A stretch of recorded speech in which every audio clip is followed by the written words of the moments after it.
Bonsoir, chers pasteurs et leaders, prédicateurs des églises. Bienvenue à Leaders Live, notre programme du dimanche.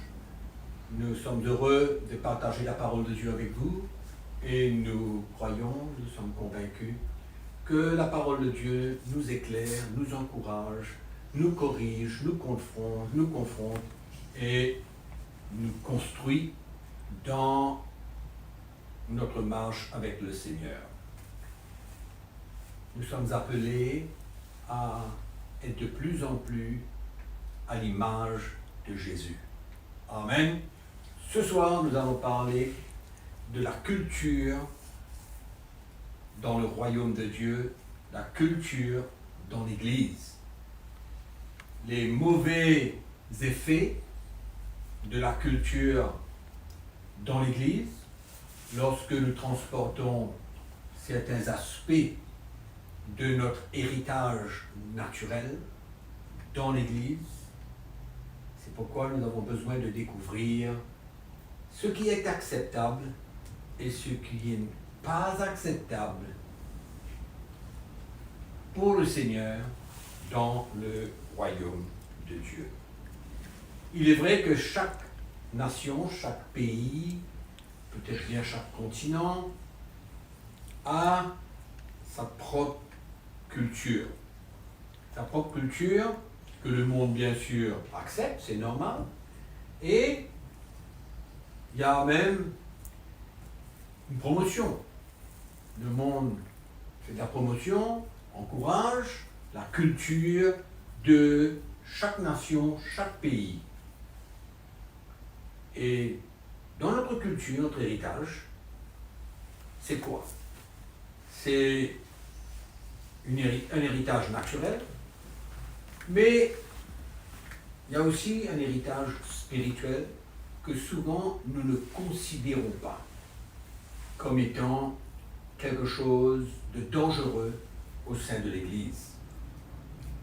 Et c'est accepté comme une partie de la vie, comme une manière de vivre, et on veut ignorer, ou alors on veut suivre, mais c'est important pour nous de comprendre qu'est-ce que Dieu approuve dans ces aspects de notre héritage naturel et spirituel. Quand je dis héritage spirituel, je parle d'un héritage spirituel de nos ancêtres, de nos grands-parents, de nos parents. Cela vient de très loin, des habitudes, et dans certains continents, c'est très, allons dire, profond, et que l'origine de ces cultures, de certains aspects de ces cultures, si nous allons un peu profondément, nous allons découvrir que cela vient non pas de Dieu, mais cela vient du diable, cela vient de l'ennemi. Comment ces cultures sont exprimées souvent dans notre manière de manger, dans notre nourriture, dans la manière que nous nous vêtissons, et notre culture, dans beaucoup de domaines, la manière de que nous vivons dans notre pays, nos habits que nous portons, et malheureusement aussi c'est dans la manière que nous nous marions, comment le mariage est, allons dire, ordonné, et la vie après le mariage. Toutes ces choses sont souvent un handicap pour la construction de l'Église, et cela empêche que l'Église avance spirituellement, parce qu'il y a des aspects de la culture qui ne sont pas acceptables dans le royaume de Dieu, qui ne sont pas conformes à la vérité de la parole de Dieu. Donc c'est important aujourd'hui de pouvoir voir ce que la parole de Dieu dit et comment nous avons besoin de peut-être rectifier certaines choses que nous vivons, que nous avons acceptées de vivre dans le royaume de Dieu, que nous avons transporté avec nous certains aspects de notre culture dans le royaume de Dieu, mais qui ne sont pas acceptables au Seigneur. Bien sûr, pas tous les aspects de notre culture qui sont mauvais. Non, les Européens mangent de telle manière, les Indiens mangent de telle manière, les Africains mangent de telle manière, ils ont leur propre nourriture préférée, un peu partout dans le monde. Les Européens, les Américains, tout, ça c'est pas un problème. La manière qu'ils se vêtissent, c'est pas un problème. Il y a d'autres aspects importants qui ne sont pas acceptables, que nous avons besoin de considérer aujourd'hui, et nous avons besoin de mesurer certains aspects de notre héritage culturel, les mesurer à la lumière de la parole de Dieu, à la lumière de l'écriture du royaume de Dieu. Amen. Donc c'est très important. Malheureusement, nous voyons beaucoup de ces aspects de notre culture, de la culture de certains pays, à l'intérieur de l'Église. Et cela cause beaucoup de tort. Et que je le répète, empêche l'Église d'avancer et bloque, arrête le mouvement de l'esprit. Parce que ces choses ne sont pas acceptables dans le royaume de Dieu. Et il ne faut pas se cacher derrière notre culture pour promouvoir, allons dire, accepter un style de vie. Non? Allons ouvrir notre Bible dans l'épître de Paul aux Colossiens, qui parle de notre nouvelle naissance, ce qui s'est passé quand quelqu'un est vraiment né de nouveau.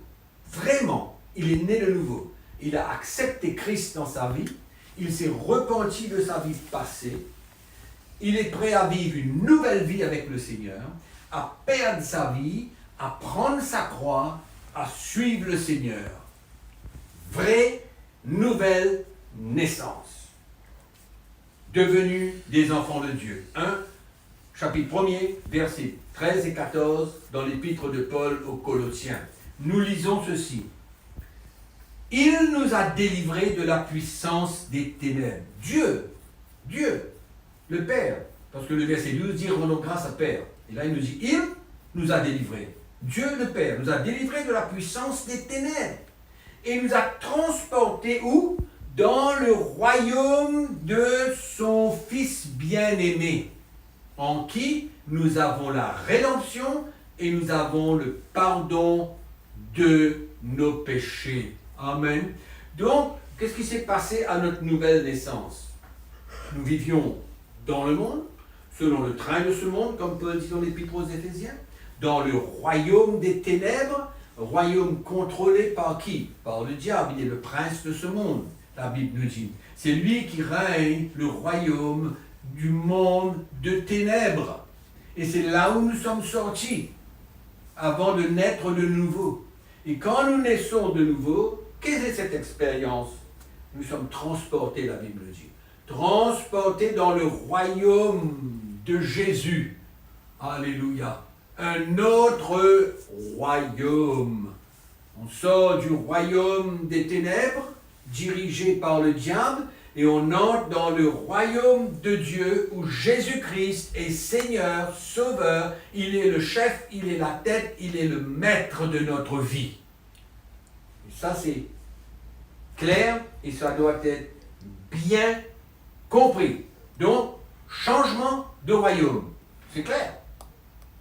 Nouveau royaume. Allons voir ce que Jésus dit dans l'évangile de Jean au chapitre 18. Une parole claire de Jésus au verset 36.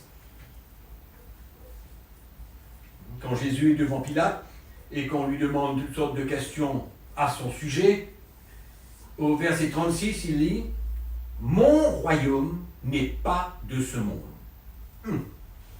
Répondit Jésus. « Si mon royaume était de ce monde, mes serviteurs auraient combattu pour moi,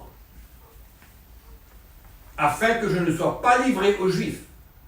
Mais maintenant, en d'autres mots, sachez, mon royaume n'est point d'ici-bas. Mon royaume n'est pas de ce monde. Le royaume de Dieu, le royaume de Jésus n'est pas de ce monde. Et mes frères et sœurs, lorsque nous étions dans le royaume des ténèbres, Nous avions des habitudes ténébreuses. Nous marchions dans le péché. Et c'est le diable qui gérait même notre culture souvent. Beaucoup d'aspects de notre culture gérés par le diable. C'est pourquoi il est important pour nous de comprendre que nous avons été transportés dans un royaume nouveau. Amen. Où Jésus est le maître. Amen. Et que nous sommes appelés à marcher dans l'obéissance de sa parole. La Bible nous dit l'obéissance est mieux que le sacrifice. Dans 1 Samuel. Donc, l'obéissance à qui? Au Seigneur. Jésus est la parole. Donc, obéissance à la parole de Dieu. Amen. Donc, nous sommes quoi? Nous sommes des... Allons dire les... On suit la parole de Dieu. Voilà ce que nous sommes appelés. Suivre la parole de Dieu, connaître la parole de Dieu, obéir à la parole de Dieu. Ça, c'est très important pour nous. Donc, la vie dans le royaume de Jésus est opposée à beaucoup de notre culture, de nos habitudes que nous avons héritées quand nous étions dans le royaume de ce monde. Influencés par nos parents, reçus de nos parents, appris de nos parents, à vivre de certaines manières, à se soumettre à certaines choses. Mais quand nous rentrons dans le royaume de Dieu, nous avons besoin maintenant, comme je dis, de mesurer ce que nous avons appris, ce que nous avons eu l'habitude de vivre, mesurer ses actions à la vérité, comparée à la vérité de la parole de Dieu. C'est là où nous devons arriver à établir clairement notre vie dans le royaume de Dieu comparée à notre vie dans le royaume des ténèbres. Donc nous avons un choix maintenant. Quand nous entrons dans le royaume de Dieu, nous avons un choix. Qu'est-ce que nous allons faire? Amen. Nous avons connu les aspects de notre héritage culturel, naturel, même spirituel. Parce que souvent, les choses spirituelles que nous faisions, nos adorations et toute autre chose, étaient initiées par le diable lui-même. Et donc, nous avons appris ces choses-là, nous avons vécu ces choses-là, mais qu'est-ce qu'il faut faire maintenant? Et nous avons besoin de comprendre, mes frères, que ce qui est permis dans notre héritage culturel peut ne pas être approuvé, permis dans le royaume de Dieu. Et j'appellerai cela la culture du royaume de Dieu, comparée à la culture de notre héritage. La culture du royaume de Dieu, un style de vie. La culture de notre héritage, naturel souvent, spirituel aussi, beaucoup d'aspects complètement opposés et différents. Amen. Et que nous découvrons quand nous entrons dans le royaume de Dieu. Posons-nous une question simple aujourd'hui. La Bible nous dit que nous sommes le temple du Saint-Esprit. Il habite en nous. Il est notre consolateur, notre enseignant, notre guide. Il est avec nous, là où nous allons. Amen. Et c'est clair que nous pouvons avoir un témoignage dans notre cœur du Saint-Esprit pour tout ce que nous faisons. Quand nous emmenons certains aspects de notre culture spirituelle qui ne sont pas en ordre avec la culture du royaume de Dieu, est-ce que le Saint-Esprit ne nous parle pas? N'est-il pas là pour nous convaincre, pour témoigner à notre cœur que cela est contre la parole de Dieu, contre le plan de Dieu, contre la volonté de Dieu, contre le cœur de Dieu?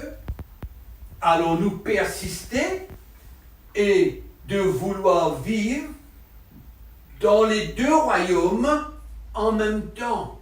Les deux cultures en même temps. C'est là où nous avons besoin de prendre une position claire dans l'esprit. C'est ça notre choix. L'Esprit de Dieu en nous. Et la parole de Dieu, bien sûr. Ces deux choses doivent nous avertir, nous montrer, nous enseigner la voie à suivre. Amen. C'est important pour nous de comprendre cela aujourd'hui. Autrement, on entre dans le royaume de Dieu et on transporte avec nous nos vieilles habitudes, approuvées par notre pays, approuvées par nos familles, approuvées par nos amis, approuvées par tout le monde. Il n'y a pas de problème de vivre comme ça. Mais, quand nous lisons la parole de Dieu, ne voyons-nous pas quelque chose de différent? Ne voyons-nous pas que certains de ces aspects de notre culture sont opposés, contraires à ce que nous lisons? C'est pourquoi le chrétien, surtout les pasteurs, nous devons prendre note et comparer notre culture, ne pas juste laisser ça dormant avec nous dans le royaume de Dieu. Nous avons besoin d'inspecter certaines choses à la lumière de la parole. Il ne faut pas ignorer ces choses-là. Même que nous avons été plongés, enracinés là-dedans, ça fait partie de nous, et on se dit, ah ben, le Seigneur acceptera. C'est comme ça que nous avons été enseignés, instruits, donc il n'y a pas de souci. Ben non, c'est pas possible. C'est impossible que ça se passe comme ça. Nous avons l'Esprit du Seigneur, nous avons la parole de Dieu, nous avons les enseignements qui nous montrent qu'il y a certaines choses que nous avons besoin de délaisser, de quitter derrière nous quand nous entrons dans le royaume de Dieu. Amen. Je vais vous donner quelques petits exemples. Dans la culture africaine, j'aime bien parler de l'Afrique parce que c'est un petit peu l'endroit où nous œuvrons la plupart de notre temps, notre ministère, c'est en Afrique. Nous aimons ce continent, nous aimons ce peuple africain, mais nous avons besoin aussi de réaliser que dans ce continent africain, il y a la culture, bien sûr, africaine, souvent spirituelle, souvent qu'on ne réalise pas que ça vient pas de Dieu, ça vient de l'ennemi, ça vient du diable. Et dans la culture africaine, nous savons tous que le mari est le grand chef. Amen. Il est le grand chef. Il est le Seigneur. Sa femme et ses enfants sont ses esclaves. Il les traite à la manière qu'il veut. On sait très bien qu'en Afrique, souvent, dans beaucoup de continents, l'homme est considéré comme bien plus haut que la femme. Et l'homme profite, il a été enseigné comme ça. Et il devient le maître, le seigneur. Il règne. Il peut peut-être être violent. Il peut traiter sa femme comme une esclave. Normal, c'est dans la culture. Mais ce n'est pas une condamnation, ce n'est pas une accusation, ce n'est pas un jugement que je fais. Mais je veux emmener la lumière pour que les pasteurs, les serviteurs de Dieu puissent réaliser qu'on ne peut pas vivre deux cultures à la fois. C'est vrai, la parole de Dieu nous enseigne que l'homme est le chef de la femme, oui, mais il ne faut pas prendre ça à la lettre et ignorer aussi ce que l'apôtre Paul nous dit concernant la responsabilité du mari. Dans Éphésiens chapitre 5, à partir du verset 25, vous découvrirez pas mal de choses concernant la responsabilité d'un mari envers sa femme. C'est la responsabilité que Jésus avait envers l'Église. Parce que la Bible nous dit, Marie aimait vos femmes comme Christ a aimé l'Église et s'est livré pour elle. Il a livré sa vie, il a donné sa vie, il a souffert, il a perdu sa vie, il a offert sa vie en sacrifice pour son Église. Et la Bible dit, Marie, aime ta femme comme Christ a aimé l'Église. Donc j'espère que cela vous éclairera et vous fera comprendre que votre culture, en tant que chef, le grand patron, le Seigneur, que vous avez besoin d'exercer une autorité qui n'est pas scripturaire, qui n'est pas biblique, qui n'est pas la vérité du royaume de Dieu. Donc, on a besoin de prendre ces choses-là en considération. Et quand on entre dans le royaume de Dieu, vous êtes marié, vous êtes le chef de la famille, mais attention, il faut s'aligner avec la parole de Dieu, avec la responsabilité que vous avez. Et ne pas vous cacher derrière la culture. Et il ne faudrait pas que les femmes aussi, elles acceptent d'être comme cela dans le royaume de Dieu. Il faut parler de ces choses-là. Il faut que le mari comprenne sa place, son rôle, la femme comprend sa place, son rôle. On ne va pas s'étendre là-dessus, mais on ne peut pas emmener cette culture dans le royaume de Dieu. Le mari a une grande responsabilité, c'est un ministère particulier envers sa femme et ses enfants. Deuxième exemple, dans la culture africaine. Le mari peut avoir 2 femmes, mais c'est courant en Afrique. Dans l'église du Seigneur, où le mari, il a une femme, il s'est marié, il a une femme, mais sa culture le permet d'avoir une autre femme, ou 2 autres femmes, la polygamie. Et on emmène ça dans le royaume de Dieu. Le mariage dans le royaume de Dieu, c'est quoi? Un homme et une femme, c'est pas un homme et 3 femmes, c'est pas un homme et 2, c'est pas un homme et 4 femmes, c'est un homme et une femme. Amen. Donc notre culture ne peut pas surpasser la culture du royaume de Dieu. C'est pas possible. Il faut s'aligner. Il faut s'aligner avec la parole de Dieu. Et ne pas continuer dans notre péché. Ne pas continuer à vivre contrairement de la volonté de Dieu et du plan de Dieu. Vivre dans le péché, vivre dans l'adultère et continuer à porter l'évangile, à prêcher l'évangile. Mais si quelqu'un vit dans cet état, il est disqualifié, il ne peut pas continuer à servir le Seigneur. C'est trop sérieux. Notre culture doit se soumettre à la culture du royaume de Dieu. Qu'importe ce que cela est. On ne peut pas vivre les 2 cultures en même temps. C'est absolument impossible. Quand vous rentrez dans le royaume de Dieu, vous êtes né de nouveau. Vraiment né de nouveau. Maintenant, votre vie, c'est une vie de soumission, d'obéissance à la parole de Dieu. Vous allez découvrir, à partir du premier jour de votre nouvelle naissance, dans la parole de Dieu, que vous entendrez, que vous lirez, que vous méditerez, quel est le plan de Dieu pour votre vie, concernant tous ces aspects de votre culture, de votre héritage culturel, que vous voulez emmener dans le royaume de Dieu. C'est absolument inacceptable pour Dieu. Inacceptable pour Dieu. Nous avons besoin de nous soumettre, marcher dans l'obéissance, relâcher toutes ces choses, mettre notre vie en ordre, nous repentir d'avoir utilisé notre culture pour vivre une qualité de vie qui n'est pas acceptable et qui n'a pas le sceau de Dieu et l'approbation de Dieu dans notre vie. Il faut arrêter. Il faut considérer le plan de Dieu, la volonté de Dieu.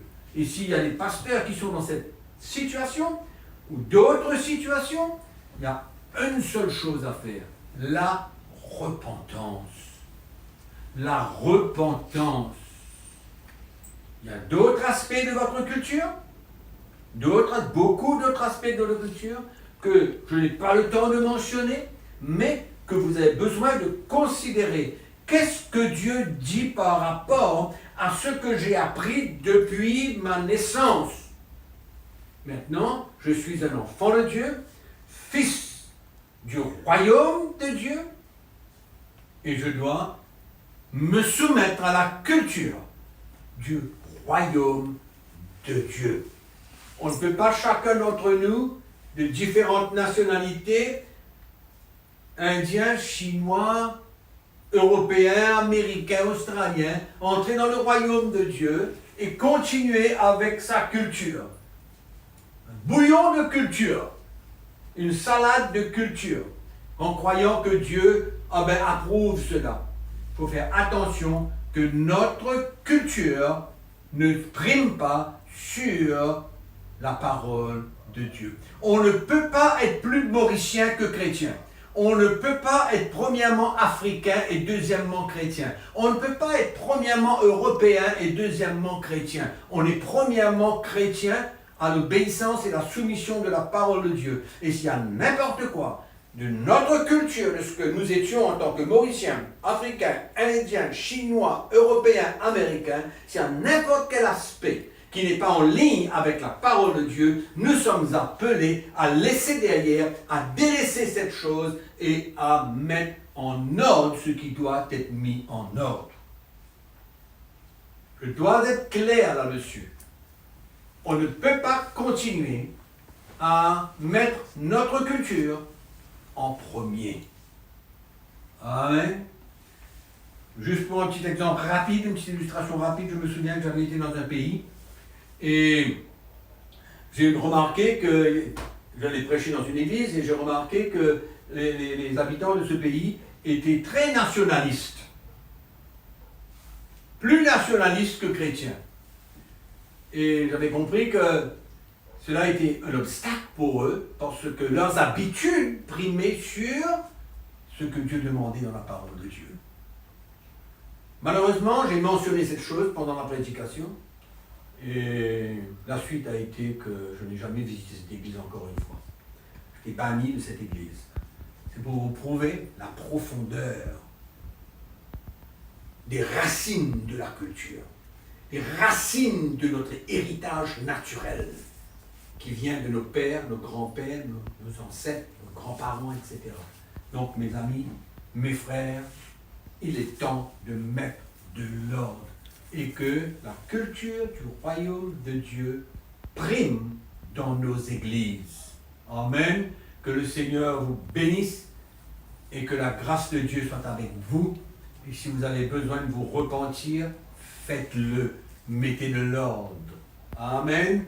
J'espère que vous avez été encouragés et non pas accusés, mais encouragés et que la grâce de Dieu soit avec vous. N'oubliez pas qu'on vous aime. Merci.